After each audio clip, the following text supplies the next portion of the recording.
Everyone আসসালামু আলাইকুম। আমি আছি মাসুম মোহাম্মদ মাসুম বিল্লাহ আছি আপনাদের সাথে। আজ দেখাবো হচ্ছে যারা গ্রামের কৃষক, গ্রামে যারা ধান চাষাবাদ করেন তাদের জন্য কিছু মূল্যবান কথা বলবো।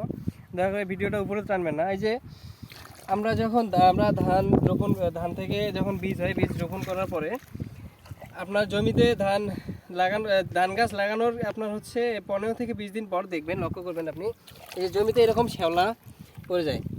এই যে এই শ্যাওলাগুলো মূলত হচ্ছে জমিতে বেশি পানি থাকলে এরকম শ্যাওলা হয়।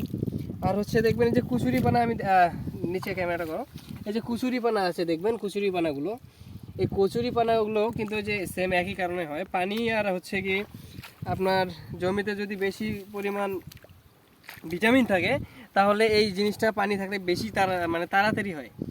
আর এই শ্যাওলাগুলো থাকলে চিন্তার কিছু নেই, আপনি জাস্ট পানি দেওয়া কমিয়ে দিবেন। জমিতে পানি এবার একবারেই শুকানোর দরকার নেই, একটু একটু কম কম করে পানি দিলেই হয়ে যাবে।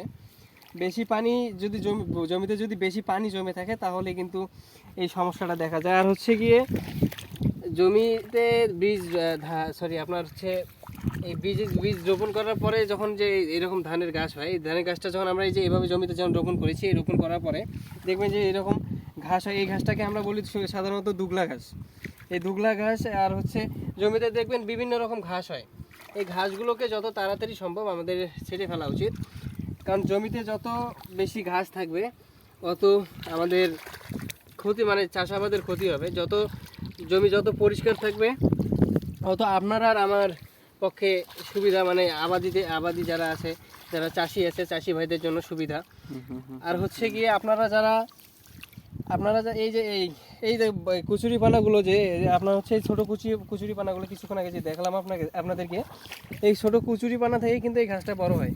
আর এই ঘাসটা করে কি, আপনারা যারা যখন এই যে এই ধানের গাছে যে ভিটামিনটা জমি থেকে পায়, কিংবা আমরা সার বা স্প্রে করে যে ভিটামিনটা দেই, যে ওষুধগুলো দিই, এই ওষুধগুলোর অর্ধেক অংশ এই ঘাসগুলো টেনে নেয়।